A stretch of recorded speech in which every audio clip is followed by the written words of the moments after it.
being included. This might be a bit too long, but I want to spill all the emotions I feel and also to provide you with enough details for context. Age, mid-20s. Dating, 3 years. Married, about 4 months ago. Had a small ceremony in court with immediate family and some close friends. Kept it private. Everyone thinks we are still engaged as we were planning a grand public event in the fall next year, so late because one of her brothers is getting married in 6 months and we didn't want to take their thunder. So, I am a bit more introverted and a homebody type where she is much more extroverted. Loves meeting new people, having drinks, smoke, and staying up late. A year into our relationship, we had an agreement and understanding that I will go to events that interest me, and whenever she feels it's important, I attend, and she could hang out with whoever, stay up late and party with friends without me getting jealous and constricting. I thought this worked pretty flawlessly as she made me more socially outgoing and I made her more relaxed and grounded. The thing is that sometimes she has a very flirtatious way communicating with other men. I can't put my finger on it, but I heard it at least twice from other folks. I am sure she doesn't mean ill and doesn't plan on seducing anyone, but as a guy I can completely see how she can lead guys into thinking she was interested.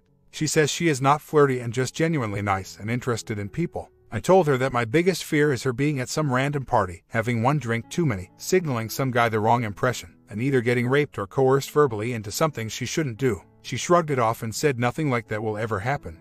Well, guess what, my friends? About 2 weeks ago, after we met with another couple, her brother and his spouse, for a dinner and a theater show, one of her best guy friends invited her to a house party at his place. I was pretty worn out and said she should go by herself. She comes back home drunk at around 6:30 a.m. the following morning, trying to sneak into the bed. There was no call and text whatsoever. I got upset, told her that as my wife she shouldn't not sleep at our bed together and also needs to text or call if this type of situation rose again. I was upset, we talked about it and smoothed it out. No biggie, happy life continues. 2 weeks pass. During that time everything is completely normal. We are hosting a couple of great friends over, do fun stuff, go to her parents for Christmas, having a blast really. On a regular afternoon, we had a surprising talk. She says that she is worried about me and her being attracted to other people as our marriage goes. She says that she is flirtatious and is scared of urges. She subtly asks me what I think about open marriages. I was pretty shocked, as it took me by complete surprise. You don't have those type of conversations so soon after you are wed.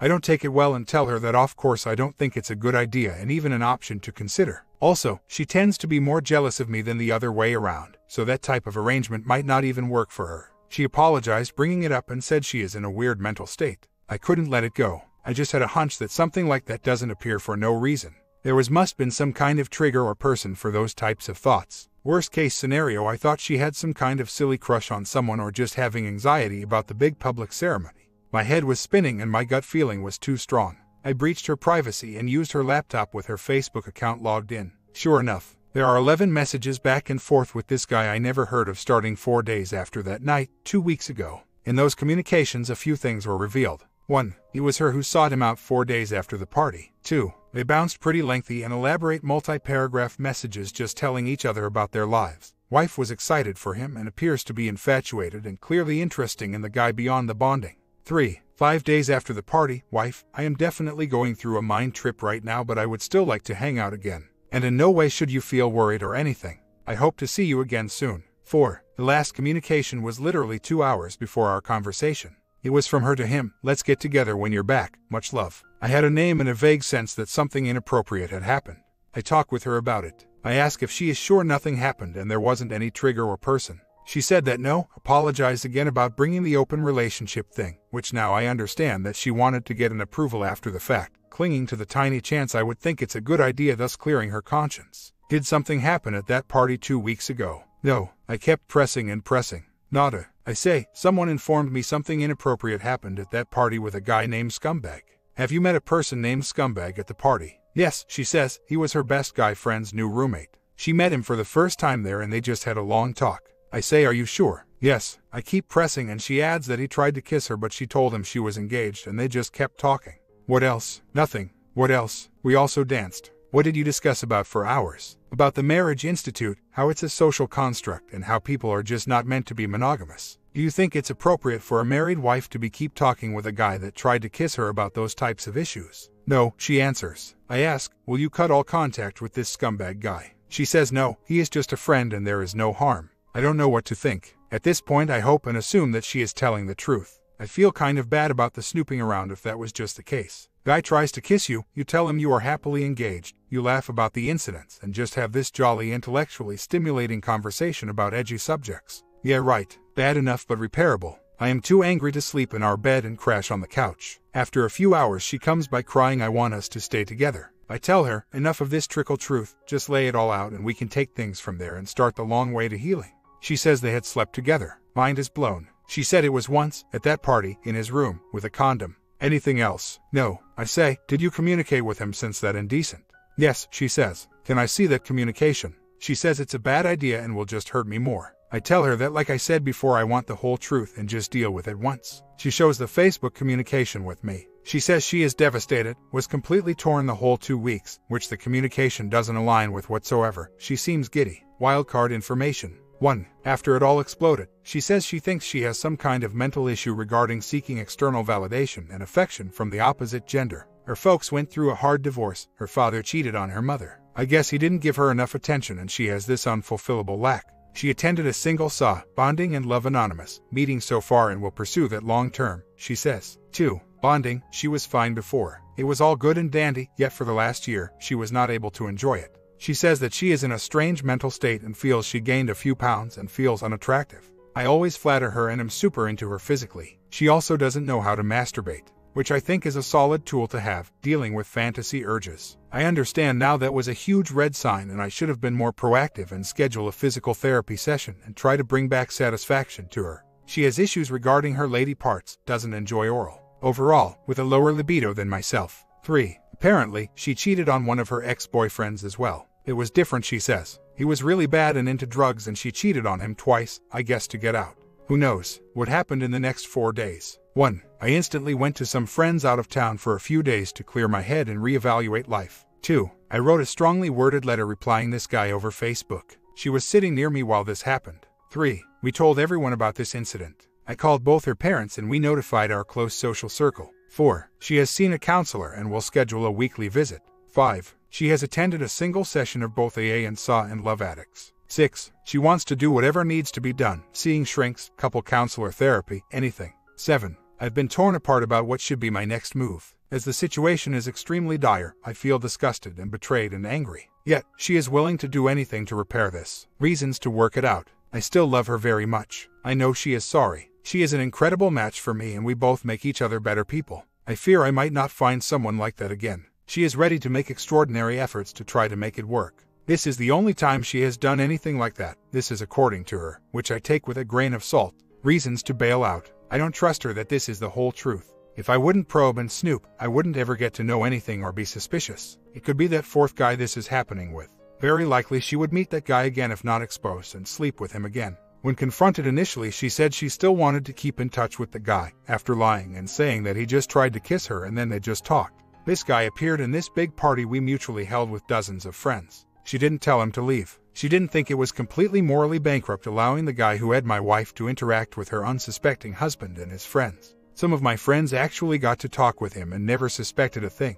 Later that evening she used my vehicle to drop him at his home after the party. He apparently has a Dewey and can't drive. They kissed that time. Not clear if in car or in his room. I feel like we still are young and don't have any assets nor children to make a clean cut harder. We can cut our losses now, before any further serious commitments, and embark onto new relationships on our own without having this huge black cloud always in the air and on our thoughts. I was surprised to hear her voluntary attending the SAW program. Is she a love addict? She wasn't an addict with me whatsoever. Do I want to enter into years of therapy and drama when I can just find someone that hasn't cheated on me and start afresh? If she does that type of thing when we are freshly wed, with no problems whatsoever, with enough money, jobs we enjoy and nothing negative really, what will happen in a decade from now when the novelty of our marriage will end? With kids and ordinary life pressures and money woes will come. What then? If she did it during the fresh and good times, she will feel 10 times more compelled to repeat the offense when things get tough. She said she was torn and guilt-ridden the whole 2 weeks. The messaging between them show a completely and utterly different picture. I am definitely going through a mind trip right now, but I would still like to hang out again. And in no way should you feel worried or anything. I hope to see you again soon. Why is she not admitting to the truth despite the evidence? I feel if I do forgive her, it's just not going to be the same. I will always have this trump card and will bring it during arguments and feel morally superior at all times. Basically, there are very few things I can do to you that will match to this really bad thing you already did to me. I feel it will be just a suspicion-saturated relationship, where my complete and utter trust will never be the same. where I question, not allow her going out without me anymore, where I become increasingly controlling and paranoid. That will not work. She still doesn't really fully acknowledge the Facebook messages, and when discussing what happened to people, and makes it look like a one-night stand where I see it as short-lived affair that was ended prematurely due to exposure. Clearly a more emotional adultery and not just physical. I would like to hear if any of you had anything similar happening to them and how did you cope. Success and failure stories are both equally encouraged. Would also appreciate general words of advice about what are the chances she is telling the entire truth and any other input. Just to be clear on 2 points, the party we held together wasn't at our house but in a space she has access to do to work. Doesn't make it less bad, but at least from what I know they never been in our house together. The SA stands for bonding and love. I guess it's also for people that are addicted to constant fresh courtships and never-ending stream of romantic novelty. Knowing her physically, it would be very hard for me to believe she is addicted to bonding as it. I assume she went there to try to solve her daddy issues and her unhealthy appetite for constant external validation and affection from the opposite gender. Comments. On the positive side, you had information which you didn't let on and you gave her an opportunity to be truthful. It took a while, but she confirmed what you already knew. She didn't try to lie about the FB, for example. And she's in therapy for a problem she recognizes. So maybe there's a little bit of hope. But there are so many negatives. 4 months after getting married, that is really a time when you should both be humping each other at every opportunity. And she's out partying without you? That's just wrong. Love's a weird thing though. Really mess with your decision making. Look at me, wife of almost 25 years, cheated starting 4 years ago and lied about it. Yet I still have feelings for her 3 months after separating, even though she's giving me no reasons to even like her. In a way, I kind of envy you that you have so little invested in your marriage. I know that sounds harsh, but look on the bright side. 1 year of dating and 4 months of marriage. That's a pretty short relationship in the grand scheme of things. And you're in your 20s, so you can just write this off to experience and choose better the next time. You can still have a long and rewarding relationship, start a family and have a lifelong partner beside you. OP responds, if my friend had his wife cheat on him after 4 months, I know what my advice would be. Yet when it comes to my own affairs it seems much more convoluted. You think that this is a special snowflake case. 1 year of dating and 4 months of marriage. We were actually dating for about 3 years before we got married. So have almost 3.5 years together, which is definitely not your 25 years, but still is a good chunk of time getting attached to someone. The thing is, I used to be quite jealous when I was younger and more immature. I did a lot of thinking. The whole if she's going to cheat it's going to happen regardless of your jealousy, which in fact could only damage the relationship, made a lot of sense. With this relationship I thought I finally got over it. For years I was so happy that it appeared to work flawlessly. Guess I was wrong. She is the person I trusted the most and the person who betrayed that trust the most as well. How do you completely trust a spouse yet still have restrictions and suspicion? How should I act with future relationships? The thing is, upon discovery, she totally acknowledged that she had a problem and is willing to go to a bunch of counseling to get to the bottom of it. The AA and SA she will attend for a good while. Once again it could be a huge charade and she might be intact, a hopeless case, but she definitely realized that a ton of work, mainly on her, needs to be done before she will feel normal. Also, I know it might appear I am way too lenient about this whole thing after being cuckolded like that, but I'm not. I am actually good looking and have my crap together. I also feel I am quite confident with women, running my own business, in good physical shape and etc. I just think it's juvenile and kind of pointless to constantly go out drinking and having a bunch of shallow conversation, and much more prefer having a smaller circle of closer friends with whom I have a real connection. She is attractive but nothing to write home about. The bonding was mediocre at best. That was not the main component of my appeal to her. Her character was what reeled me in. She appeared fundamentally good. Just this sweetest person, who is a social butterfly. I felt very confident having children with her and having a great multi-decade marriage with her. Our values and goals in life are very similar. The reason I am even asking what to do is that I know that I am completely heartbroken and foggy right now, and just want to hear all the sides to everything before I make any decisions that will have a major effect of both of our lives. No cases or stories of such a dire betrayal done in such a short time after a wedding that was worked on and led to decades of happy and trusting and genuinely anxiety and fear-free relationship. Am I completely disillusioning myself thinking that if she puts a ton of work into this, she could fundamentally change and I could completely forgive her and trust her again? Again, I myself doubt this to be the case. I always assumed that trust means utter and complete trust. If you %96 trust your wife but not around men by herself, that's not a complete trust. She totally does have a ton of male friends and I just never thought anything about it. I am now slowly realizing that, like you said, there is a difference between jealousy and having appropriate marital boundaries. There is a difference between trying to control someone and appropriate mate guarding. On the surface, everything looked ideal. She was raised in a well-to-do household with a strong Christian background. Her father is a preacher. She was attractive, charming, outgoing, motivated, etc. Who would have imagined what was lying beneath the surface? Wow, you pretty much described my wife. That is pretty scary. Her upbringing was definitely well-to-do, albeit her folks did have an ugly divorce. I am hanging in there. I am amazed how much my body is affected. I slept probably around 3 hours every night for the last few days. I am not really hungry and barely eat. Lots of coffee, booze, jazz tobacco. Friends are great and truly an asset you can't put a price tag on. I am able to discuss it all with them very sincerely. I know I shouldn't overindulge, but I am a walking stress ball and just don't want to think about it all for a while. In a few days, once I return to my town, I plan to deal with it more constructively. Thoughts so far are running, exercising, eating well, dive into the business and side projects. For the last few days, I've been on a free-of-charge emotional roller coaster ride. 1 second I am calm and confident, thinking, I didn't dodge a bullet, I dodged a cannonball. The other I am on the verge of tears, reliving everything and assuming the worst. You all were completely right, and no amount of mutilating self-inflicted delusion would help. After some new information, I now know for a fact that she is a serial cheater with a history of similar behavior that others confirmed. After talking with a bunch of friends, 3 different males said that they felt she was flirting with them. New revelations: she kissed another guy that she knew from before and that I have met prior, a year and a half ago. Few months later, invited him to a bar with me and friends attending. We were hanging out for a special occasion. This guy is a complete lanky goofball that assures me her adulteries are beyond physical attraction. It is deeply ingrained in her messed up psyche. It is almost as she has a sick perversion of bringing the guy she cheats with to be in her husband's and his friend's environment for fun and excitement.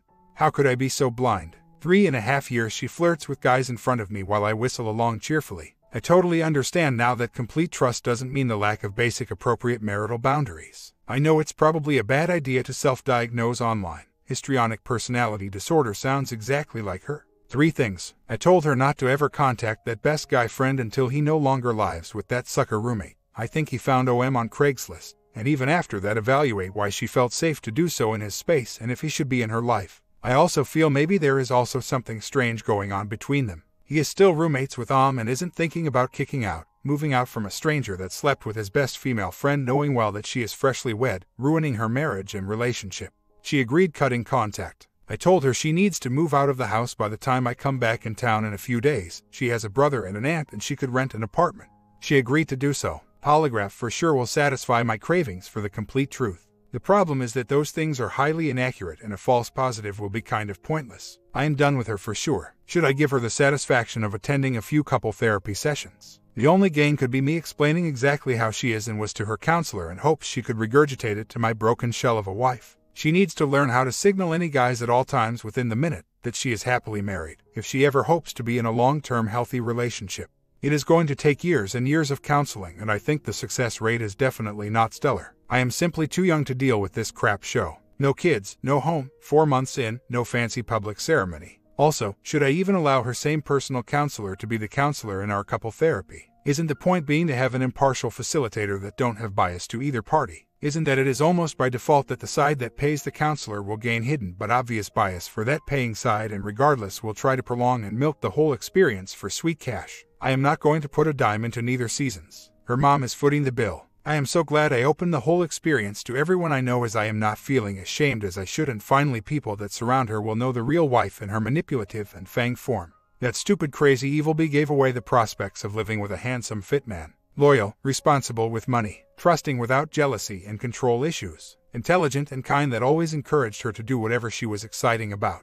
Always was flattering and loving and understanding. Just to get messed up drunk and hook up with random guys after they throw a few shallow compliments and look her in the eye. Good riddance. Annulment. I definitely hope this will be an option. Brief investigation online revealed that infidelity prior and during early marriage are not considered grounds for annulment in my state. Should I contact the judge who wed us? Should I contact a lawyer? I don't want to be a mid-20s divorcee due to a fraudulent marriage. Regardless, should I get a lawyer regardless? We have very few assets to our name and don't think this will be an issue. We kept separate bank accounts. I have a business and a personal account which she has access to. Should I withdraw my money? It is very unlikely that she will do anything like that, as everybody's family is now involved and she couldn't do something like that at daylight. Final note, which might provide some catharsis for the vengeful readership. The guys I am staying with and myself went to a nice dive bar for New Year's Eve. I was pretty drunk at the time as cheating wife just emailed me final and complete truth, which revealed that one. Yes, there was another time, a year and a half ago with a guy I know in a bar. They just kissed.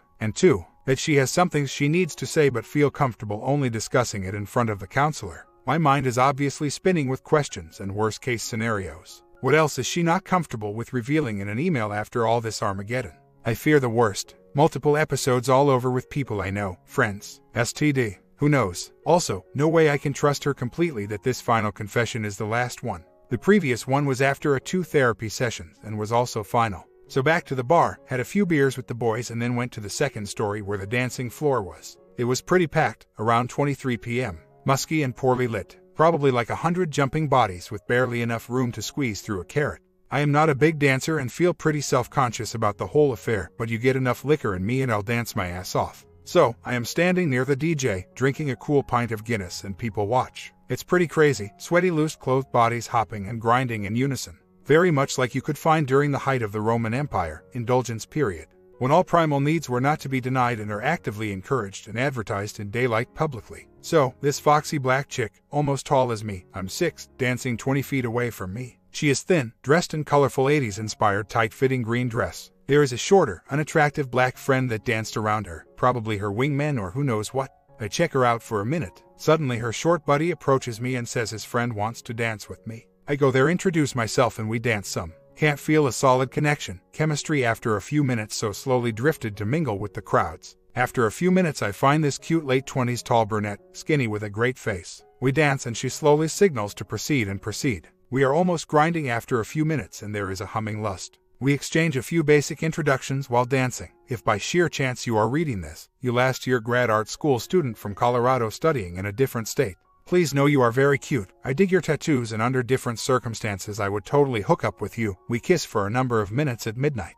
I'd escalate the situation and although needy as a unicorn, leave the bar a few minutes later without knowing her name or any way to contact her again. I intentionally choose not to sleep together but felt like crap the whole way back home. I know this is probably not healthy and not constructive, but it made me feel really good after almost a week of pain. I felt like a man and not like a doormat. I know this sounds boastful and shallow, but I am happy I done it. Returning home, see that wife texted me at midnight and 4 minutes telling me everything going to be alright and that she stayed in and that she loves me. I texted back telling her I kissed a girl at midnight and we can talk about it at therapy. She replied that she understands and that she loves me no matter what. Silly and vengeful, I let her taste a tiny drop from her own barrel of medicine. So here is a brief update and a few questions. Meeting with a competent counselor that I felt good about. My STBX and myself had a 2-hour session. In the session she revealed the extent of her bonding and love addiction, which once again, in her case I truly believe the wife is addicted to love and affirmation and endless validation and attention from men. Bonding did happen, but it was not the main course on the menu. The counselor did agree that it could be a pattern and a behavior disorder, although I need to remember that this was our first meeting with the counselor, and many more will be needed with STBX and counselor before a final and legitimate diagnosis will be set in place. I decided that no matter what, issue or no issue, I am going to file for divorce, hopefully at annulment. Doing the math and counting the numbers, I discovered she actually cheated on me a mere 83 days after we got wed, which is 2 months and some change. It will take years of counseling on her behalf and under her desire to change herself for me to even think she could be monogamous. Maybe, and that's a real long shot, after a few years, if I can see she have changed, we could slowly date again. Regardless, I am not going to put my life on hold and will date and seek others as I please. I told all this to the counselor and her STBX started crying uncontrollably, and the counselor said not to rash anything. She said maybe more marriage counseling sessions would help me cope. The thing is, I don't want to cope. I am done. Is there any reason for me to even reconsider that position? Annulment. I reside in the Spartan state of Texas, and Texas has its own goddamn rules regarding annulment. Apparently, Texas annulment is considered extra hard to achieve when compared to other states. One clause that could work on my favor is this: mental incapacity to enter a marriage. Could I claim that she could not even enter a marriage, having been diagnosed, hopefully in the next few weeks, with love addiction, thus being incapable staying monogamous? Cheating on me 83 days after the wedding will clearly help my case. Of course, I am going to seek a lawyer when needed, but would love to hear your opinion on the matter. Has anyone here ever got an annulment in Texas? Nice guy. That's me. Couldn't set and enforce proper marital boundaries. Couldn't feel jealous due to fear of being controlling and abusive. Even now, I still speak with STBX. Instead putting all her crap in trash bags and leave it in the rain, I try to help her to become a better person. I want to change. I don't want to be a pushover anymore. I am pretty much set on divorce or annulment. Her parents are paying for 100% of all counseling. Doesn't cost me a dime. I am not going to be swayed. I think it could be revealing experience to hear her side of the story, if nothing else than for future relationship insights. My comment, at least OP found out early in the marriage, now has all the time to clean it up and get her out. Do you prefer to know this early or never know about the affair? Subcomment down, and I got one more coming in the afternoon for you folks.